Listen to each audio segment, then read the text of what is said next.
is Lori Smith on Spreaker. Glad to be here. Just wanted to talk a little bit about child abuse again and surviving the aftermath of abuse. And it's a difficult situation for so many people out there, and that's why I keep speaking out about it and talking about it publicly. It's a huge issue for so many people. Because of what I do, you know, out here making noise about child abuse, I know a lot of advocates, I know a lot of survivors, and it's for the most part, I go through my day and I'm fine. I work. I'm an older adult, and I'm busy with my life and everything. But always in there, back behind the scenes, is this issue of the aftermath of abuse. I mean, if it's not something physical wrong with my body, that I'm suffering from pain and whatnot from the physical abuse, then it's the emotional impact. The emotional devastation, really, and destructions of my spirit as a child that I'm always kind of dealing with. So most people, on the outside, who I work with, who I run into during the day, wouldn't recognize that. They wouldn't see it, because I'm a functioning adult, right? Which a lot of people who have been abused are not able to do that. In some capacity or another, can't hold a job, possibly having to go, for counseling, treatment, whatnot. And it's so hard on people. It's so incredibly tough. And I know that, there's so many survivors out there, people who are just hurting and suffering, and maybe the abuse is long over, but it's still, the aftermath of the abuse. And people say, well, how do you cope? How do you deal with it? And I do a whole lot of talking about it, like on different social networking sites and whatnot that we all know about, Twitter and Facebook and whatnot, and do a whole lot of talking on Blog Talk Radio. I used to anyway. I mean, lately I've been a little bit busy, but I'm kind of getting back into it now. But it's a incredibly hard issue for people who have been through this and who know, who know how hard it is. Just the struggle. Some days are better than others for sure. And then there's times, when it's so easy to fall back into those old feelings of just feeling just so devastated. So life just ripped apart, by abuse. I was born into abuse, so I didn't know anything else. And until I got older and realized that the abuse that was going on within my home was not the way everybody else was living. And so, it was a bit of an eye-opener for me to see other families who were just living these normal lives, what I considered to be pretty normal. Nobody was hurting anybody, and they loved, the parents loved their children, and the children loved the parents, and everybody was treating each other pretty decently. Even, I mean, every family has troubles and difficulties and problems, but these families were very caring towards their, these parents were caring towards their children. These were friends of mine that I had when I was growing up, and so it was a good example for me to see that, because in my home, that's not the way it was. I grew up in abuse. I was born into it, born a rape child from a marital rape, and wasn't wanted. And by the time I came around, the family had already, things had already gotten so bad that social workers and whatnot were called in just shortly after I was born. And were continued to come around for a couple of years. We were not removed from the home. But my parents were both brought up on child abuse charges, both my mom and dad. And they were told that they had to meet requirements in order to keep us in the home, right? So the social workers came around for a while. But so many times, people well, they're, whether a person's been abused for 6 months, 2 days, or their whole life, it's actually devastating on a person. It's very, very hard. It's extremely hard coming from a family growing up the way that I did, seeing nothing normal, and then having to fit into a world that says, oh, you have to be this certain way, or you don't fit in, right? So I've never really felt like I fit in anywhere. Not really comfortable. Really never have been comfortable in my own skin or anywhere that I'm at. And that's just from growing up a rape child, abused, and then sexually assaulted myself, sexually abused by a sibling, and being raped myself, and I knew, by the time I was 10, I really felt like I was spiritually dead. I was like, I'm dead. You may as well just kill me. I used to tell my mom, just go ahead and kill me. I don't, I'm just dead anyway. put me out of my misery, please, you know. So, pretty sad situation for a child to be growing up like that. And I know, like, I'm not the only one, right? That's why I'm choosing to go public and speak out about this stuff, because people need to know. There's so many survivors who cannot talk about it. They cannot talk about the abuse that they suffered. There's so many people who, for so many reasons, not just out of fear or you know, the fact that it's too upsetting or whatnot, or too triggering for them, you know, they may not speak out because they fear retribution from their abusers, who may still be living. And so there's so many reasons why people won't speak up about it, and the shame that surrounds it. You know, the stigma that surrounds somebody who's been abused. You know, all of a sudden people think of you differently. You know, and they might. I know that I don't maintain friendships that well, and I have some friends who I've had in my life for a while, and some who are still in my life from years ago. But the friendships that I make as an older adult, I find don't last, because I have no common ground with these people. Unless they're survivors. I have a lot of survivor friends, right? And people who understand how hard it is, you know, who can just allow me to be me, you know. A lot of people that I meet as an older adult, I find, you know, I don't click with them. I don't have a house. I don't have grandkids. I don't even have children, because I was raped as a child. And so I can't have children. I'm barren, right? And so, you know, I have no children, no grandchildren. People my age are already starting to think about grandchildren, you know, like, it's just what it is.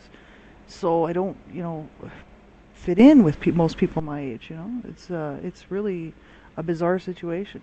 And then if I talk about the abuse, or I mention what I do, child abuse prevention, public speaker and author, and I tell people about the books that I've written, it automatically, people are like, you know, a little bit. It's because it's an uncomfortable, unsettling thing to think about. People don't want to think about that. People don't want to know that somebody's been abused, right? It's too, like, it hits to the very core of people's hearts. It really does. People who care. I mean, there's people out there obviously who don't care, right? It doesn't mean they're abusers. It just means that they just have no ability to care about other people, right? And then there's other people who really do care, but it's too hard, you know. It's too hard, right? And so I relate really well with survivors, and that's why I'm choosing to become a NANC certified biblical counselor, and hopefully be able to work with people who are Christians. Obviously, I mean, that's what I'm studying, of biblical counseling. But so, you know, mainly it would be Christians who would come to seek out biblical counseling, right? But I'm a couple months away from becoming certified as a biblical counselor. But, you know, the thing is it's tough. You know, people say, well, you know, good for you. Look how far you've gone, and you've made it, you know, after coming through what I've been through, and, you know, that I didn't kill myself, and I didn't destroy myself with drug use, and that I pulled myself out of it, and, you know, have done quite well. And people would say, well, maybe I'm not the most successful person, but then money doesn't really matter to me, and I'm not out for the big house and the big car. I really don't care. You know, I don't have a car. I just use foot power, man, and one of my foot's busted, you know, and my hip's out of place, and my body's screwed, but I still walk because I need to walk, you know. But the thing is money's not interesting to me. I don't care about money. I care about people, and I care about making a difference on this planet while I'm still here, you know. I don't know how long I've got, you know, and I don't know, you know, nobody really knows how long they have, and I just figured, hey, with the rest of my time, what do I have better to do? You know, I have no children, no grandchildren to be concerned about, and so, hey, I should try to help somebody, you know, and try to make a difference while I'm here. But people say, wow, look at you, I mean, you're doing great in your healing journey. I did a whole 2 years worth of shows over on Blog Talk Radio talking about the abuse that I suffered, and it's pretty graphic, and you have to listen at your own discretion to all of my stuff. Really just spelling it out for people, you know, what I went through and what it was like to grow up that way, and how, you know, how hard it is for people and for survivors of abuse, right? And talked for like 2 years over there, and that was really part of my healing journey. It was a huge part of it, and going through material that was really helpful for me. People say, well, look at you, that's so great, you're doing so well, you know, and I wonder why I'm not doing so well, you know. Everybody, you know, survivors of different types of abuse, you know, domestic violence and abuse, or child abuse, any type of abuse, you know, violent sexual assault or sexual assault, anybody who's survived these horrific things, right? Everybody heals at their own rates, and everybody has different. Everybody, no one's the same. Nobody's the same. And I mean, I still have a hard time. That's why I wanted to come on the show tonight, surviving the aftermath of abuse, because I mean, I still have flashbacks. I mean, today I spent my whole day having flashbacks. And I had to work, and I had to make supper, and I had to do all the things that I need to do. I had to work, first of all, 8 hours. It takes me 3.5 hours just to get back and forth from work, almost 4 hours travel time. So I'm gone almost 12 hours a day to work, and then I get up a couple hours early in the morning to do a blog talk show as well as study for my courses, right? I'm taking 2 associate's courses and 2 biblical counseling courses, so I'm busy. And not only that, but my husband is terminally ill, and I try to spend time with him. And, so I don't have a whole lot of time. And so I cram everything I can into a couple of hours, right? But in the meantime, I've had to deal with these flashbacks all day. Flashbacks of the beatings that I suffered mainly from my mother. Flashbacks from the sexual abuse that I suffered at the hands of my brother. And these flashbacks, it's not like I can just make them go away, right? They're there and they are obtrusive. But I'm able to focus. I'm able to function because I don't allow them to take any place or have any place in my life, because it's just memories, right? And so I figure, hey, the abuse happened a long time ago. I'm now an older adult woman sitting in my office working, I mean, nobody's abusing me now. I have to go through this little reminder for myself that that's a long time ago. And those are just memories coming around. But what it does is causes a lot of sadness for a while, right? Because it's brought back memories and feelings that I had, the real feelings as a child, being scared and being, when you're being beaten like that, and you're thinking, well, that you could be killed, right? And someone, whoever it is, that's doing the abusing is threatening your life. It's a little scary for a child and a young teen, right? And so, just dealing with this stuff like on a regular basis. I still have days that aren't very good. I still have days where I want to go into depression, and then sort of spiral. I want to go into that funk, that I used to be in so often, that dark place, right? That place that allows me to feel the feelings that I was so used to feeling for so long. And I mean, I crawled out of that dark place like 5 years ago, and I made it out. So I'm really glad, to be able to say that. But it's still there, I still have days where I just want to go back to that dark place and sit there. And I don't know if it's just because it's familiar to me and there's comfort in that, or something. I'm not sure, or just it's because it's real. For me it's real. Like the trauma that I suffered as a child it took its toll on my very DNA. I mean, it was not like we're not talking discipline, and we're not talking like maybe I got grounded and told off or something. I was never grounded. I was just beaten and cursed at and spit on and kicked around. It was horrific. It was absolutely horrific. And so that stuff, it stays with me. It marked my very being. It definitely did. And so, for me, like, I have a lot of good days now, a lot more good days than I have bad days. And I think for a lot of survivors, that's the key, is to look for those good days and then really appreciate them and remember them, because the more you pay attention to the good stuff, the less time you spend thinking about the bad stuff. I know when I first started my healing journey, which was 5 years ago, really 5.5 years ago, almost, 2007, May 22nd, 2007, actually, is when I made a decision that I was going to try to live and not die and not kill myself, and just continue to reach out. I had never really reached out before, but I started doing some online survivor group stuff, which was great because you can go on anonymous. You don't have to give your real name, and you can go on and get some support from people who know what it's like to have been abused in whatever way, and get some help, right? Some ideas for coping mechanisms. So I started really researching, like, wow, there's got to be coping mechanisms out there, and I started finding a lot of great information out there from different websites, and found that there is a lot of great info out there, and what works for some doesn't work for others. What works for other survivors doesn't work for some, right? So what works for me may not work for somebody else. But it's a matter of trying these coping mechanisms to try to get through things. Like grounding. A lot of times I'll ground myself if I feel like um, if I'm becoming irritated because of the flashbacks, or I'm just not able to focus because I'm thinking too much about the past. Like I have voice issues, like voices that, for instance, my mother would call me names, right? These names just sort of stay in my head, right, from her voice, right? And I can still hear it today. So it's real great. You know what I mean? Like I got a memory, like a huge memory, I guess. But that's just trauma, post-traumatic stress disorder is what it is. And a lot of times I'll just focus and I'll just count all the blue things in the room. It takes my mind off of it, and I count all the blue things or all the orange things in the room, and I'm like, okay, 1, 2, I see that one, 3. And what it does is it grounds me.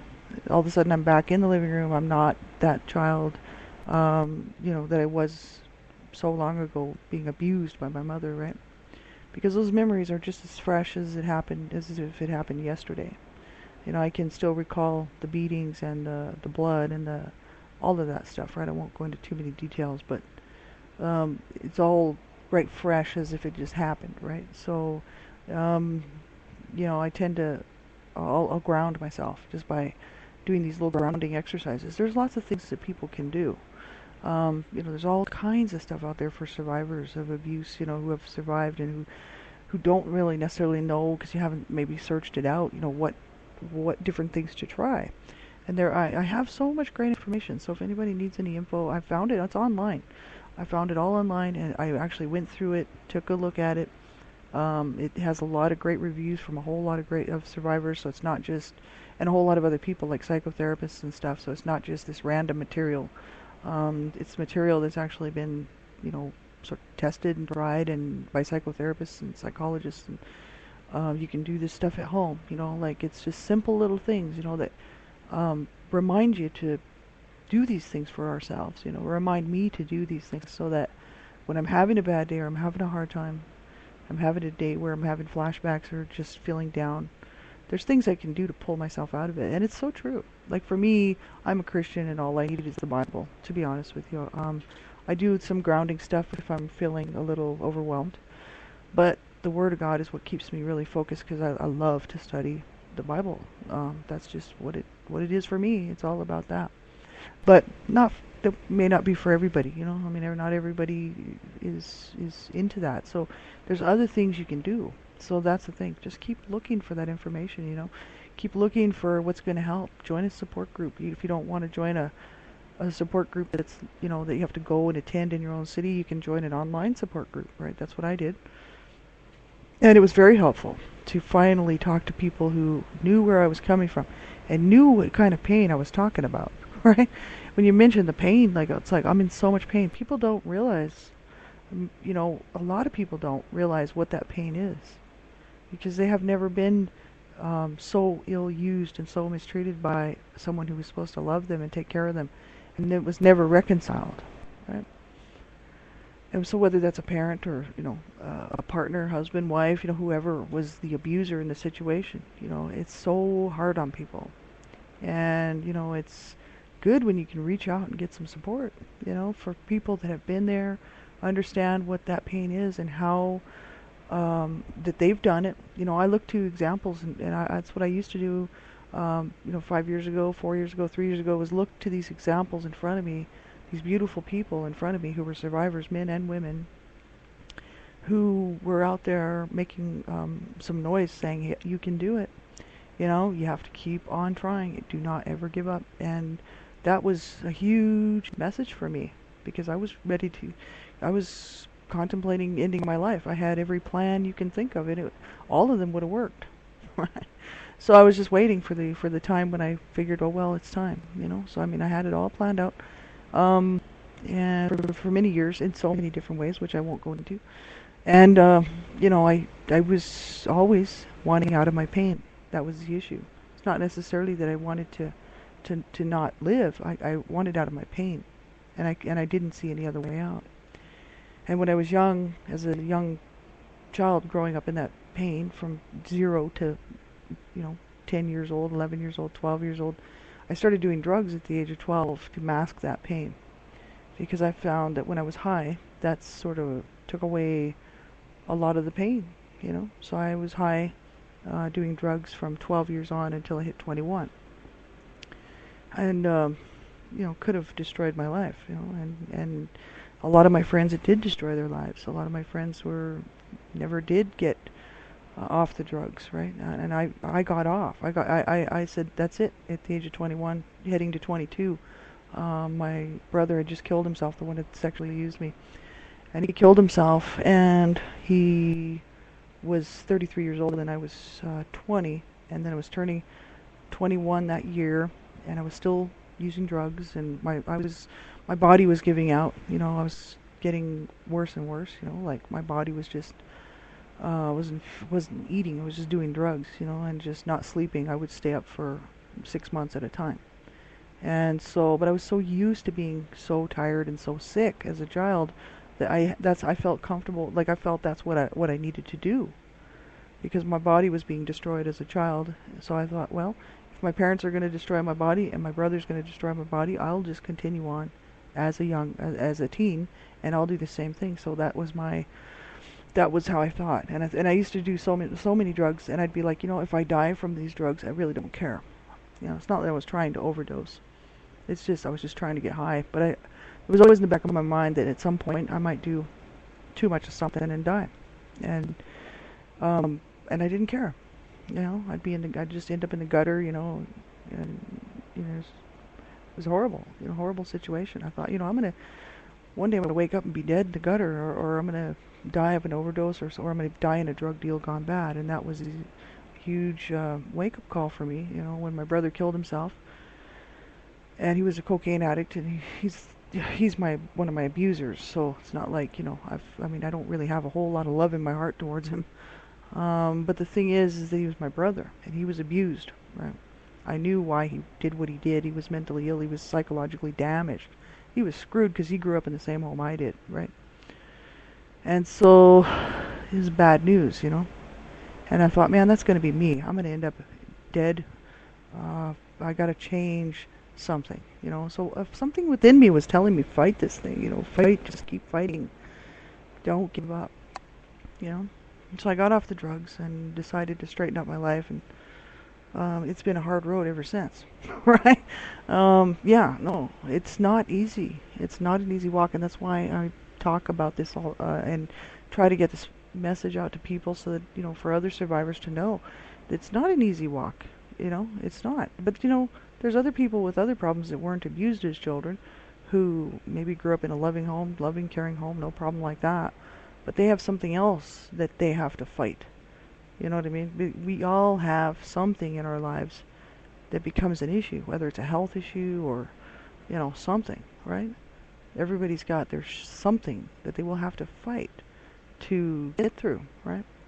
And so, it's like we have to really fight this thing and say, you know what? No, I did not deserve to be abused. That's no one does. I talk about that all the time. And it's an issue of, so, okay, so what do I do? I was abused as a child. It left a whole lot of scars, mental scars, physical scars. But what do I do? Well, I thought about it, and I thought about it, and I thought about it for 3 years anyway. And then I started talking about it on Blog Talk Radio. And what it is I realized I needed to change the way that I thought. I needed to change the way that I thought about everything. Because I had grown up with a warped, twisted set of information from my warped, twisted abuser parents, who taught me to hate myself and hate life, and they taught me that I should die, right, and that they should have killed me years ago, and they used to try to kill me, and they taught me that I was nothing but a rape child, right, and then my mother did nothing to stop my brother from raping me. So the message that was given to me was that I didn't count, I didn't matter, and I was worthless. And so I started to change the way that I felt about myself, and I started to see myself in a different light. And I thought, wow, no, that was all wrong, like I'm a person, like I never should have been treated that way. And like, no one should. So not just me, no one should, right? And I started to realize, like, hey, like, I don't deserve to die some horrible death because I was abused as a child. I was already abused as a child. How much more damage do I really... I mean, really, I thought I had to go out in a flaming ball of some sort of horrific thing because that's how I grew up. So I thought, yeah, my life's going to end in some tragic thing because two of my brothers killed themselves. One of my brothers was murdered. I was always lumped in with the brothers as being bad and evil and this horrible creature that just deserved to be kicked around and punched in the mouth. You know, I'm just a girl, right? You don't hit a girl, you don't punch your daughter in the mouth. You know, you don't hit your daughter across the face with a belt. You don't do that stuff, right? Well, my parents did. You know, you don't break your daughter's nose. You just don't do these things, right? But my parents did. You know, you don't curse your daughter and tell her she's a whore. You just don't do that. Especially when they're like 12 years old and their brother raped them. You know, it's like, come on, right? So, you know, I had to totally change my whole way of thinking about myself, about life, about my spirituality, that I was not this evil creature, that I was not something that just belonged in hell, because I was in hell. And I pulled myself out of it. And I don't think it was just me by myself. I think that I had the aid of the divine power, you know, pulling me out because I was ready to end it 5 years ago. I was ready to end it. And I wanted out of that pain, right? So, I mean, I still have hard days, and I think everybody does. Who doesn't have a hard day on this life? You know, my husband was not abused as a child, and he's treated very well, and he's a good man. But he's terminally ill. He has a hard day every day. He's been terminally ill, and he's been very sick for 11 years, you know. Very sick. And he's nearly, I nearly lose him every, like, at least twice a year. You know, it's a hard road for everybody. That's where we have to find it within ourselves, you know. Something that says, you know what, I'm going to do this. I'm going to make it, you know. I'm going to do it. I'm going to have hard days. Okay, that's fine. I'm going to have hard days. You know, like me, I had flashbacks all day today. Well, that's going to happen. You know what? That's okay because tomorrow's another day, right? Take it easy, everybody. Don't ever give up. That's my main message. Don't ever give up. Just keep looking for that help and that hope where you can find it, right? Talk to you real soon.